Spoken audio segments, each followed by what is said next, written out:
Welcome to the Real News Network. I'm Sharmini Perez coming to you from Baltimore. A $15 billion arms deal with Saudi Arabia signed under the Harper government has come under fire. Since the Saudi government executed 47 people on January 2nd. The deal includes hundreds of combat vehicles and will reportedly include training on Canadian soil. Despite growing and mounting protests, Foreign Minister Stéphane Dion says that the Trudeau government will not reconsider the deal. This news comes as the Iranians say that the Saudis have bombed their embassy in Yemen, as well as reports that Saudis have bombed a center for the blind in the Yemeni capital of Sana'a. Human Rights Watch also says that Saudis have used cluster bombs in residential areas, and so far the death toll is 2,800 people from this conflict, according to the UN Commissioner for Human Rights. To discuss all of this, we're joined by Dimitri Lascaris. Dimitri is a Canadian lawyer called to the bar in Ontario, and he's on the board of the Real News Network. Thank you so much for joining us, Dimitri. Thank you, Sharmini.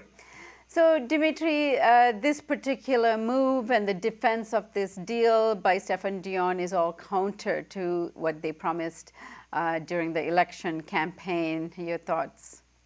Sure, and they came to power after almost 10 years of a government that had established new lows repeatedly for Canada's standing in the world. For example, in its unqualified support of Israel, even through the attack on Gaza in 2014 that killed almost 500 children, in its bombastic approach to dealing with Russia, in its obstructionism on climate change. The government of Canada had really suffered badly under the Conservative government in terms of its international standing. And it was widely thought that that's one reason why it was deprived a seat on the Security Council when the opportunity arose.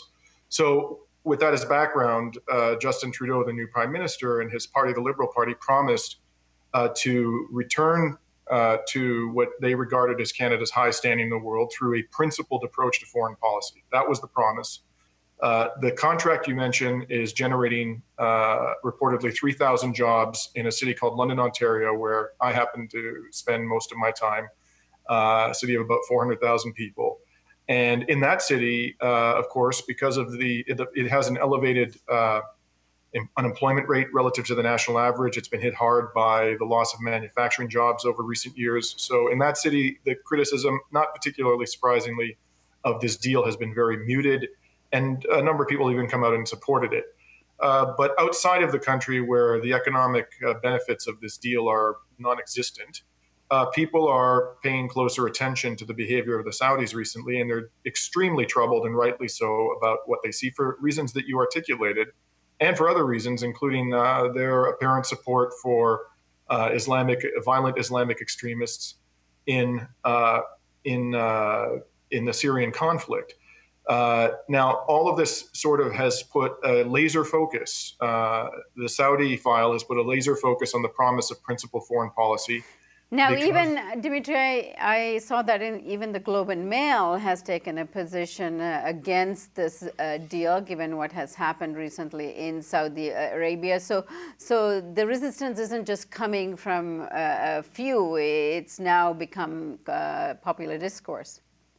I think that's correct. It's now entered the mainstream media, and it's going to be the mainstream, not just media, but mainstream public discussion about Canada's foreign policy and human rights. I haven't seen this level of concern since the deal was announced in the Canadian public. And I think that is related to the atrocities that this government, this Saudi autocracy, is reportedly committing throughout the region. The execution of Sheikh al-Nimr seems to have struck a particularly sensitive chord because by all accounts, he was a peaceful critic. There's certainly no evidence, none that has been adduced by the Saudi government or anybody else, that he was advocating violence. He was criticizing the brutal regime, and particularly its treatment of the Shiite minority in the country. With complete justification, he had already reportedly suffered torture at the hands of the government, and he was frankly murdered in cold blood by the Saudi autocracy. And what was particularly troublesome for the Canadian government in this regard, and this is something that the Globe and Mail, and as far as I can see, no other corporate media outlet has touched on, is that the new foreign minister, Stéphane Dion, reportedly a man of unshakable convictions, met with the Saudi foreign minister in Ottawa days before the execution of Sheikh Nimr al-Nimr. On December 16th, the Foreign Affairs Ministry, headed by Stéphane Dion, issued a press release in which it announced that the Saudi foreign minister would be meeting with Dion in Ottawa on the 17th of December. In it, the Department of Foreign Affairs went to great lengths to characterize Saudi Arabia as an important ally and as a partner in the fight against terrorism, as a source of stability in global oil supplies. It was very much a praiseworthy press release. And there was a little throwaway sentence in there that the foreign minister, Stéphane Dion, was going to raise the issue of human rights with his Saudi counterpart. And you see this language all the time when Western governments are dealing with unsavory proxies, that they're going to raise issues of human rights. And as far as I can tell, that's become a code for we're going to pretend to be caring about human rights in our dealings with this particular proxy or ally. So what happened after the meeting? We don't know what happened in the meeting other than that press release. Presumably, Stéphane Dion did raise the issue of human rights. That's what he said he was going to do. And then 2 weeks later, we hear that a peaceful critic of the Saudi Arabia, Sheikh Nimr al-Nimr, has been murdered in cold blood. The government of Canada did not react immediately on the news of the execution of the Sheikh. A number of days went by. There were very critical reports of the Saudi government in the Canadian press. And then it came out with a press release a few days ago in which it decried, that's the word it used, it decried the execution of the Sheikh and said it was particularly concerned about the fact that this was potentially going to generate instability in the region, a region that is already on fire with deadly conflicts. Now, the government said also in that press release that it was going to continue to raise the issue of human rights with the Saudi government.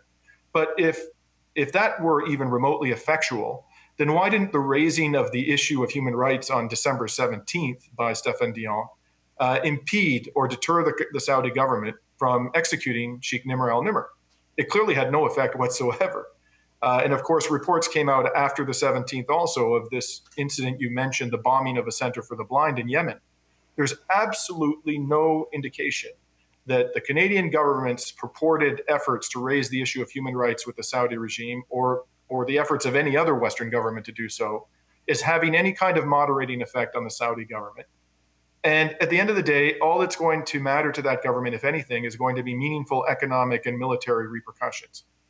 It's within that context that a couple of days ago, Stéphane Dion, the foreign minister of purportedly unshakable convictions, went on the CBC and announced that he was going to allow the arms contract to remain in place. And as the Globe and Mail noted, these are not purely defensive weapons. They're automatic weapons mounted on these armored vehicles. And even if they were purely defensive, they are being used to protect a military force and security forces that are engaged in atrocities throughout the Middle East. And there's evidence that they have used some of this weaponry that they're acquiring both from the United States and now from Canada against their own people that are protesting some of what's going on. Sure, and not only that, but they sent a column of armored personnel carriers, vehicles like this, into Bahrain during the Arab Spring back in 2011 and brutally put down, with the assistance of a minority Sunni monarchy in Bahrain, it brutally put down an uprising by the majority Shia population. So there's no way to put a kind face on this arms deal. It is an absolute abomination. You could hardly find a worse government in the world to which to sell these arms, and they can be used in an offensive capacity, not purely a defensive capacity. Yeah. And the only justification that is available is that it's creating jobs in the community you're in. What other defense is there?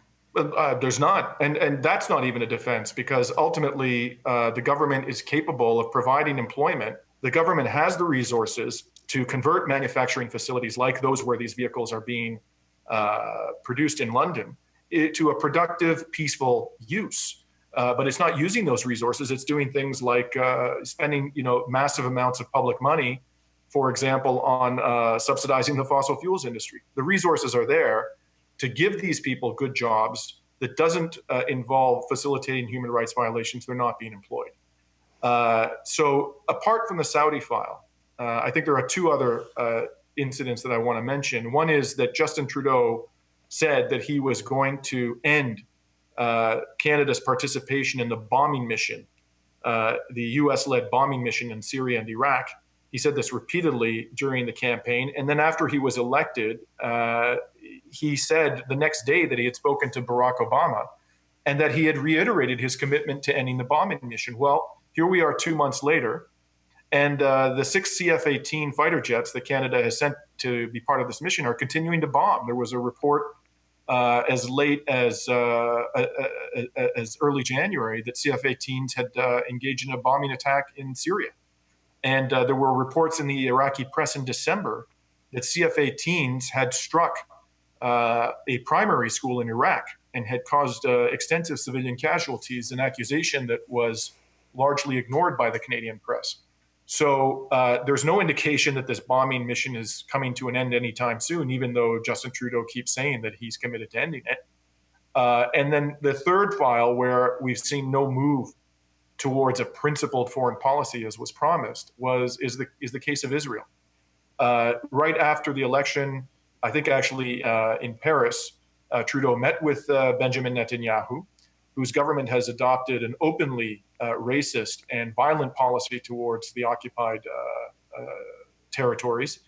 And he reiterated Canada's strong commitment to supporting Israel and the purportedly invaluable nature of the friendship between the two governments.